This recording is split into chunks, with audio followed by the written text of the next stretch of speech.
आप सभी को जय मसीह की हिंदी बाइबल स्टडी इस चैनल में आपका स्वागत है। आइए मिलकर एक नया विषय को सीखेंगे और आज हम लूका का सुसमाचार अध्याय 16 आयत 2 को पढ़ेंगे। The Gospel of Luke chapter 16 verse 2 मैं आपके लिए पढ़ रही हूं। अतः उसने उसे बुलाकर कहा, यह क्या है जो मैं तेरे विषय में सुन रहा हूं? अपने भंडारीपन का लेखा दे। मैं इस पूरे दृष्टांत को आपके सामने नहीं रख रही हूं। सबसे पहले 2 आयत पर आज हम मनन करेंगे। एक स्वामी था जिसका एक भंडारी था। अब ये भंडारी स्वामी के सारे कामों को करता था, लेकिन एक समय ऐसा आया जब स्वामी ने सुना कि ये भंडारी सही से काम नहीं कर रहा है, और इसलिए स्वामी ने भंडारी को बुलाया और कहा कि मैं तेरे बारे में क्या सुन रहा हूं, तू अपने सारे काम का लेखा मुझे देना। ये 2 आयत पर जब हम फोकस करेंगे, जो शब्द पर आज हम ध्यान दे रहे हैं वो है भंडारी और लेखा देना। पहला कुरिन्थियों अध्याय 4 आयत 1 में पौलुस अपने बारे में कहता है कि मैं मसीह का भंडारी हूं। हम सब मसीह के भंडारी हैं। मतलब भंडारी वो व्यक्ति होता है जिसका अपना कुछ नहीं होता है, उसको सारी बातें दिया जाता है ताकि उन बातों का देखभाल करे। मेरे प्रियो, हम मसीह के भंडारी है जब हम कहते हैं, हमें समझना है जब इस पृथ्वी में हम रहते हैं हमें अपना कर कर कहने के लिए कुछ नहीं है। जो भी हमने इस जीवन में पाया है वो परमेश्वर का अनुग्रह है, परमेश्वर का दान है। तो परमेश्वर के भंडारी होकर प्रभु ने जो जो बातें हमारे जीवन में दिया है, उन बातों को हम कैसे संभाल रहे हैं, कैसे इस्तेमाल कर रहे हैं, उन बातों के विषय में हमें परमेश्वर को लेखा देना पड़ेगा। तो आज मैं आपके सामने 5 ऐसी बातों को रखना चाहती हूँ जिसे प्रभु ने हमें दिया है और हमें परमेश्वर के सामने एक दिन लेखा देना पड़ेगा, क्योंकि हम प्रभु के भंडारी हैं। तो आइए सबसे पहला जो आयत मैं आपके सामने रखना चाहती हूँ वो है इफिसियों की पत्री से। इफिसियों की पत्री अध्याय 5 आयत 16। Ephesians chapter 5 verse 60। यहाँ पर हम इस प्रकार पढ़ते हैं, अवसर को बहुमूल्य समझो क्योंकि दिन बुरे हैं। उसकी 15वीं आयत को जब हम पढ़ते हैं, यहाँ पर पौलुस कहता है कि अपने चाल चलन पर ध्यान देना है, हमें निर्बुद्धि होकर नहीं रहना है लेकिन बुद्धिमान होकर रहना है। फिर 16वीं आयत में पौलुस कहता है, अवसर को बहुमूल्य समझो क्योंकि दिन बुरे हैं। मेरे प्रियो, हम सबके जीवन में परमेश्वर ने बहुत सारे अवसर दिए हैं, बहुत सारे मौके दिए हैं। अब इन अवसरों को हम कैसे इस्तेमाल करते हैं, इसका लेखा हमें परमेश्वर को देना होगा। सबसे पहले हमें समझना है, प्रभु ने हमें अवसर दिया है या मौका दिया है कि हम हमारे जीवन को बढ़ोतरी की ओर लेकर जाए, हमारे जीवन को उन्नति की ओर लेकर जाए। प्रभु ने मौका दिया है, रिसोर्सेस दिया है, समय दिया है। तो क्या हम इन सारी बातों को सही से इस्तेमाल कर रहे हैं? जब हमें पढ़ना है, जब हमें बढ़ना है, जब हमें ज्यादा समय प्रार्थना करना है, वचन पढ़ना है, जब हमें काम करना है, क्या ऐसे समय को बहुमूल्य समझकर हम इन बातों को करते हैं, या फिर हम बातों को टाल देते हैं कि अभी नहीं, बाद में करेंगे, बाद में करेंगे, और हमारे अंदर इतने आलस है कि हम बातों को नहीं कर रहे हैं। लेकिन हमें समझना है, हमारे जीवन में आने वाला हर एक मौका या हर एक अवसर परमेश्वर की ओर से है। तो मेरे प्रियो, जब काम करने का अवसर है तो हमें काम करना है, जब बढ़ने का अवसर है बढ़ना है। आत्मिक जीवन में जब प्रार्थना करना है, प्रार्थना करना ही होगा ताकि आगे जाकर परमेश्वर हमारे लिए रास्ता खोले या फिर हम परमेश्वर को और अच्छे से जान पाए। वचन पढ़ने के लिए कहा गया है तो वचन पढ़ना ही है, क्योंकि ये हमारे लिए एक मौका है। जब हम वचन पढ़ते हैं हम परमेश्वर की आवाज को समझ सकते हैं, परमेश्वर की इच्छा को समझ सकते हैं। तो मेरे प्रिय भाई बहनों, जो भी अवसर हमारे हाथ में है उसको बहुमूल्य समझना है। हमें बढ़ना है, इतना ही नहीं, हमें दूसरों को भी बढ़ाना है। बहुत से वक्त इंसान स्वार्थी हो जाता है क्योंकि वो चाहता है कि मैं बढ़ूं, सामने वाला बढ़े या ना बढ़े कोई फर्क नहीं पड़ता, पड़ोसी बढ़े या बढ़े कोई फर्क नहीं पड़ता, जीवन साथी बढ़ रहा है नहीं बढ़ रहा है उस बात का ध्यान नहीं देते हैं, बच्चे बढ़ रहे हैं हम ध्यान नहीं दे रहे हैं, हमें ऐसा लगता है कि मैं 2 मिनट प्रार्थना करूं तो वो मेरे लिए सब कुछ है। मेरे प्रियो, हमें बढ़ना है और साथ में हमारे साथ जितने लोग जुड़े हैं उन सबको बढ़ाना है, चाहे वो आपके साथ काम करने वाले लोग हैं, चाहे वो आपके परिवार के लोग हैं, आपके फ्रेंड्स हैं। हमारी जिम्मेदारी बनता है कि प्रभु ने हमारे जीवन में दिया हुआ मौका को हम सही से इस्तेमाल करें। मेरे प्रियो, जब हम इस पृथ्वी में रहते हैं, प्रभु ने ये मौका, ये अवसर हमें दिया है, तो हमें इस पृथ्वी पर भी ध्यान देना है। हमें पोल्यूशन क्रिएट नहीं करना है, हमें पेड़ पौधों पर ध्यान देना है कि हम इस पृथ्वी का नुकसान नहीं पहुंचाए। तो जितना हमसे हो सकता है हमें उन बातों को करना है, क्योंकि प्रभु ने दिया हुआ मौका है जो हमें व्यर्थ में बिताना नहीं है। आइए हम लोग दूसरी बात की ओर जाएंगे। मैं पढ़ना चाहती हूँ मत्ती का सुसमाचार अध्याय 25 आयत 19, मैथ्यू चैप्टर 25 वर्स 90।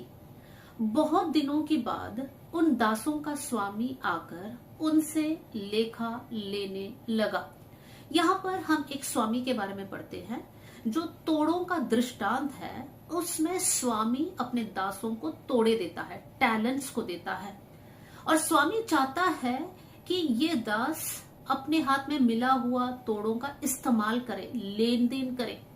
तो स्वामी चला जाता है, काफी समय बाद जब वापस आता है पहले दास को बुलाता है और पहला दास आकर कहता है आपने मुझे 5 तोड़े दिए, मैंने उसका लेन देन करके 5 और कमाया। दूसरा दास को बुलाता है, वो भी आकर कहता है कि आपने मुझे 2 दिया, मैंने लेन देन किया और मैंने 4 कमाया। तो स्वामी यहाँ पर दोनों से खुश है क्योंकि वो लोगों ने मेहनत किया है और तोड़ों को बढ़ाया है। लेकिन तीसरा व्यक्ति आकर कहता है हे स्वामी, आपने मुझे 1 तोड़ा दिया और क्योंकि मैं डर गया था तो मैंने उसको छिपा कर रखा। और स्वामी इस व्यक्ति से प्रसन्न नहीं है। उस व्यक्ति को पुकारा गया शब्द इस प्रकार है, हे दुष्ट और आलसी दास। तो देखिए, स्वामी चाहता है कि हमारे जीवन में मिला हुआ तोड़ों को हम इस्तेमाल करें। जो भी टैलेंट्स है, जो भी गुण प्रभु ने आपके जीवन में दिया है, हो सकता है आप सिलाई करने वाले एक व्यक्ति है, प्रभु ने वो टैलेंट आपके अंदर दिया कि आप अच्छे से सील सकते हैं। हम एक बहन के बारे में पढ़ते हैं जिनका नाम है तबीता। तबीता के अंदर ये गुण था, तो वो क्या करती थी, वो कपड़े सील कर गरीबों की मदद करती थी। तो देखिए, एक छोटा सा तोड़ा या छोटा सा एक गुण को इस्तेमाल कर कर वो दूसरों की सेवा करती है। मेरे प्रियो, हमारे जीवन में जितना भी गुण प्रभु ने हमारे अंदर दिया है, हो सकता है मदद करने का एक गुण प्रभु ने दिया है, या एक सेवा करने का एक मन प्रभु ने हमें दिया है, हो सकता है टेक्नोलॉजी में हम अच्छे हैं, हो सकता है म्यूजिक में हम अच्छे हैं, कहीं ना कहीं प्रभु ने हमें गुण दिया है। तो हमें उन बातों पर ध्यान देना है और उसको परमेश्वर की महिमा के लिए इस्तेमाल करना है। यहाँ पर हमने पढ़ा, स्वामी ने आकर दासों से तोड़े का हिसाब मांगा या लेखा लिया। तो मेरे प्रियो, जो भी गुण, जो भी टैलेंट्स हमारे लाइफ में है, एक दिन उन सारे टैलेंट्स के लिए हमें परमेश्वर के सामने लेखा देना पड़ेगा।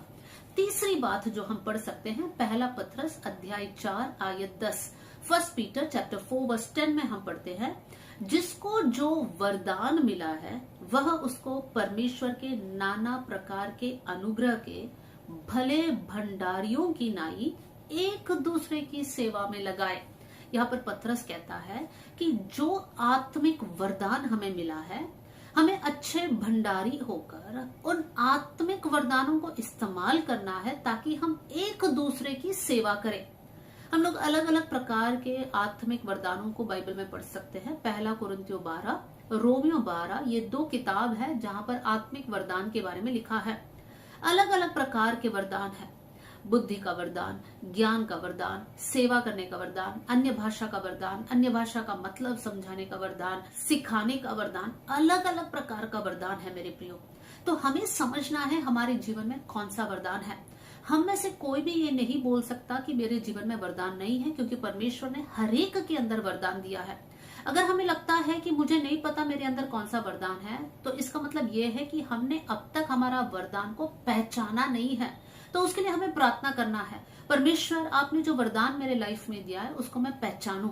और जब हमने पहचान लिया कि हमारा वरदान क्या है, तो उस वरदान को हमें भले भंडारियों के समान इस्तेमाल करना है। कैसे इस्तेमाल करना है? एक दूसरे की सेवा में इस्तेमाल करना है। बहुत से वक्त इस एरिया में गलतियां होती है, क्योंकि जो व्यक्ति के पास वरदान है, जिसने समझ लिया ये मेरा वरदान है, वो अपनी उन्नति के लिए या अपने शो ऑफ के लिए करता है।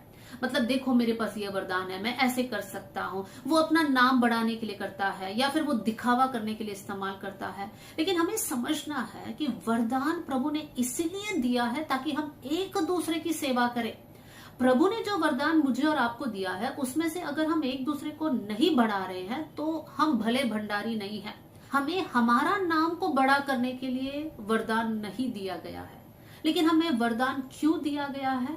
ताकि हम दूसरों को बढ़ाएं। तो अगर हम अपने वरदान को इस्तेमाल नहीं कर पा रहे, हो सकता है हमारा सोच ही गलत है, तो हमारा सोच को बदलना है। प्रभु से कहना है, प्रभु जो वरदान आपने मुझे दिया है उससे मैं एक दूसरे की सेवा करने पाऊं, मुझे दूसरों को बढ़ाना है। प्रभु दूसरों को परमेश्वर के राज्य में लेकर आना है। ऐसा अनुग्रह मुझे देना कि मैं अपने वरदानों को यूज कर पाऊं। मेरे प्रियो, यहाँ पर साफ लिखा है, भले भंडारियों के समान अपने आत्मिक वरदानों को इस्तेमाल कर कर एक दूसरे की सेवा करो।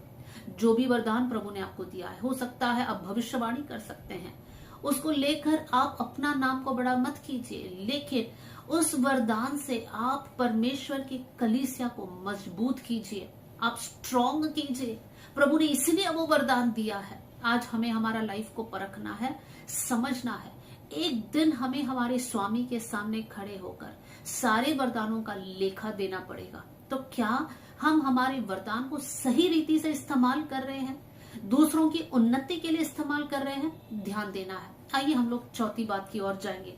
मत्ती का सुसमाचार अध्याय 12 आयत 36, मैथ्यू चैप्टर 12 वर्स 36 में हम इस प्रकार पढ़ते हैं, और मैं तुमसे कहता हूं, यीशु मसीह कहता है कि जो जो निकम्मी बातें मनुष्य कहेंगे, न्याय के दिन हर एक बात का लेखा देना पड़ेगा। मेरे प्रियो, यीशु मसीह की शिक्षा ये है कि जो जो शब्द हमारे मुंह से निकलता है उसका लेखा हमें प्रभु को देना होगा। और जो शब्द यहाँ पर इस्तेमाल किया है, निकम्मे शब्द, मतलब केयरलेस वर्ड्स।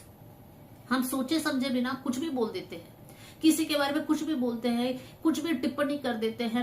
हमारे बच्चों के बारे में हम बोलते हैं, ये तो किसी काम के नहीं है, ये तो निकम्मे हैं, ये तो समझते नहीं हैं, ये तो पढ़ते ही नहीं है, ये तो, है ना, एक ऐसे नेगेटिव बातें हम बोलते हैं। तो हमें समझना है ये बच्चे प्रभु के दान है, तो जो जो शब्द हम उनके खिलाफ बोलते हैं उसका लेखा हमें प्रभु से देना है। क्या हम प्रभु के दास दासियों के खिलाफ बात करते हैं?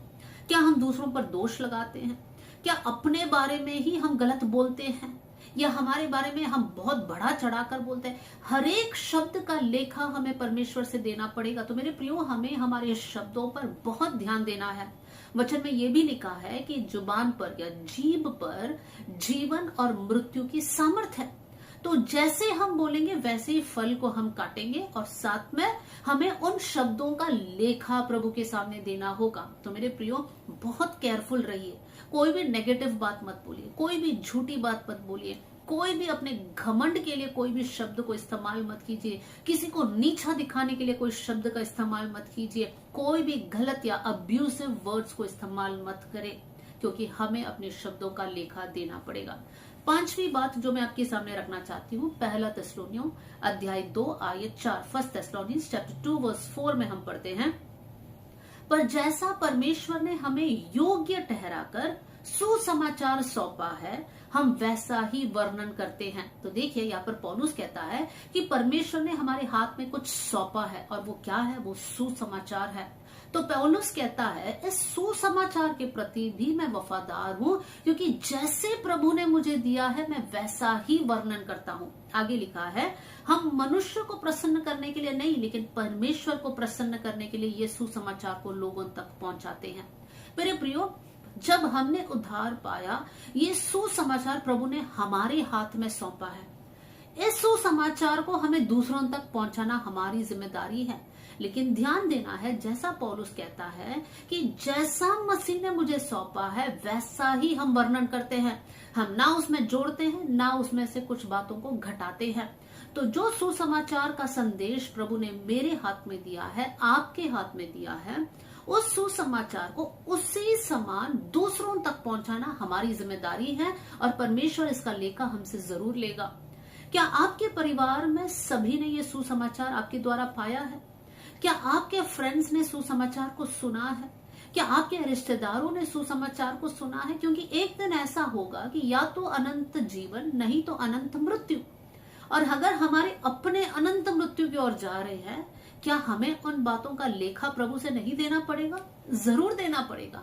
और हम कैसे इस बात को देख सकते हैं कि हमारे खुद के परिवारजन अनंत मृत्यु की ओर जा रहे हैं? हमें इस बात के लिए रिस्पॉन्सिबल होना है, जिम्मेदार होना है और परमेश्वर से कहना है, प्रभु ये सुसमाचार जो आपने मेरे हाथ में दिया है, उसी समान मैं औरों के हाथ में पहुंचाने के लिए आप मुझ पर अनुग्रह करना। और साथ में हमें समझना है कि हम मसीह के भले भंडारी हो। प्रभु ने ये सुसमाचार दिया है तो हम मसीह के भंडारी हैं, ये सुसमाचार को हम दूसरों तक पहुंचाएं। तो मेरे प्रियो, मैंने 5 ऐसी बातों को आपके सामने रखा है जिसके लिए हमें अच्छे भंडारी होना है। और ये बात भी याद रखना है कि उन बातों के लिए हमें एक लेखा प्रभु से देना होगा। सबसे पहले हर एक मौका जो हमें मिला। दूसरी बात, हमारे जीवन में प्रभु ने दिया हुआ टैलेंट्स के लिए, तोड़ों के लिए। तीसरी बात, प्रभु ने जो आत्मिक वरदान हमारे जीवन में दिया है उसके प्रति हमें एक अच्छे भंडारी होना है। चौथी बात, हर एक शब्द जो हम बोलते हैं उसके लिए लेखा देना पड़ेगा। और 5वीं बात, जो सुसमाचार हमने पाया है, प्रभु ने हमारे हाथ में सौंपा है, हमें अच्छे भंडारी के समान दूसरों तक पहुंचाना है। तो मेरे प्रिय भाई, मेरे प्रिय बहन, मैं आपको एनकरेज करना चाहती हूँ, हमारे जीवन को बड़े कैजुअली हमें नहीं जीना है। कैसे भी मर्जी जिए, मन आया तो प्रार्थना करें, नहीं आया तो प्रार्थना ना करें, वैसे वाली जीवन को हम ना जिए। लेकिन हमें समझना है हम भंडारी है, हमारा स्वामी है इस पृथ्वी में। जो भी आपके हाथ में है, एक फोन भी आपके हाथ में, उस फोन को इस्तेमाल कर कर परमेश्वर के राज्य को बढ़ाएं। आपके पास फ्रेंड्स हैं, उन फ्रेंड्स के लिए आप एक आशीष बने। आप जहां पर काम करते हैं उस कंपनी के लिए आप एक आशीष बने। यूसुफ जब पोतीफर के घर में काम किया, यूसुफ के कारण पोतीफर का घर आशीषित हुआ। इसका मतलब जहां कहीं प्रभु के बच्चे जाते हैं उनके कारण वो सारी जगह आशीषित होना है। और वो तब होगा जब हम मसीह के अच्छे भंडारी बन जाएंगे। तो आज एक और बार हम लोग ये निर्णय लेने पाए कि प्रभु हम आपके अच्छे भंडारी बने। आइए हम लोग प्रार्थना करें। स्वर्गीय पिता, आज का वचन के लिए मैं धन्यवाद देती हूँ। ये वचन सुनने वाले हर एक भाई बहन के लिए मैं प्रार्थना करती हूँ। परमेश्वर पिता, बहुत से वक्त प्रभु हम लोग जिस प्रकार गौर करना है या वचन पर ध्यान देना हम नहीं दे रहे प्रभु जी, जिसके कारण हम अपनी ही मर्जी के अनुसार जीवन जी रहे हैं। आज क्षमा चाहते हैं और प्रभु हम चाहते हैं कि आपके वचन के अनुसार प्रभु हम अच्छे भंडारी बने। प्रभु एक दिन हमें आपके सामने खड़े होकर लेखा देना पड़ेगा। प्रभु उस दिन हम शर्मिंदगी को महसूस ना करें, लेकिन उस दिन प्रभु हे अच्छे और विश्वास योग्य दास, इस प्रकार के शब्द को हम सुनने वाले बन जाए। प्रभु हर एक अवसर का प्रभु जी हम लोग फायदा उठाकर जीने पाए, हम बढ़ने पाए, दूसरों को बढ़ाने पाए। हमारे तोड़े में हम वफादार रहे, वरदान में हम वफादार रहे, हमारे शब्दों में हम लोग केयरफुल रहे और सुसमाचार के प्रति एक आग हमारे दिल में जलने पाए कर मैं प्रार्थना करती हूँ। प्रभु हम आपके नाम की महिमा के लिए इस्तेमाल किया जाए। थैंक यू प्रभु, आपने हमारी प्रार्थना सुन लिया। सारा आदर, सारी महिमा आपको देते हुए प्रभु यीशु मसीह के नाम से हम मांगते हैं, आमेन। God bless you. जय मसीह की।